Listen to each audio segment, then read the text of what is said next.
Hello மக்களே, அனைவருக்கும் வணக்கம். இன்றைக்கி நம்ம இந்த வீடியோவில் எதை பற்றி பார்க்க போகிறோம் அப்படின்னு பார்த்தீங்கன்னா, தமிழக அரசு ரேஷன் கடையில் வந்திருக்க ரிசல்ட்டை குறித்து ஒரு முக்கியமான தகவல்களை பற்றி பார்க்கலாம்.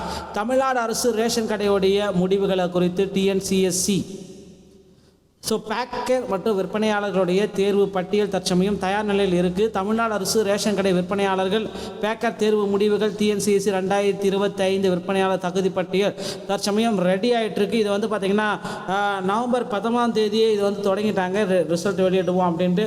ஆனால் இன்னும் வந்து பார்த்திங்கன்னா ரிசல்ட் வெளியிட்ட பாடே இல்லை. கல்வி தகுதிகள் வந்து பார்த்திங்கன்னா 10வது 12வது அதுக்கு தகுந்தவை வந்து பார்த்திங்கன்னா இதுக்கு எடுத்தப்பட்டது. அடையாள சான்றிதழ், ஆதார் அட்டை, வாக்காளர் அடையாள அட்டை முதலான சாதி சான்றிதழ்கள் வந்து எதிர்பார்க்கப்பட்டது. இருப்பிட சான்றிதழ்கள், சமைத்த அளவு, பாஸ்போர்ட் அளவு, புகைப்படங்கள்.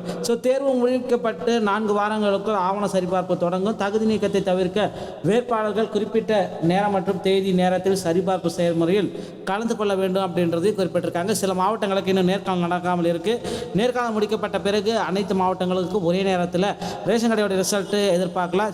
இந்த தகவல் உங்களுக்கு பிடித்திருந்தால் நம்முடைய சேனலோட இணைந்திருங்கள். ஒரு மார்ச் 15, 16 தேதிகளில் அதிகாரப்பூர்வ அறிவிப்பாக நம்ம ரேஷன் கடையோட ரிசல்ட்டை எதிர்பார்க்கலாம். இந்த தகவல் உங்களுக்கு பிடிச்சிருந்தால் நம்முடைய சேனலோட இணைந்திருங்கள். மீண்டும் ஒரு நல்ல தகவலோடு நாங்கள் சந்திக்கிறேன். நன்றி, வணக்கம்.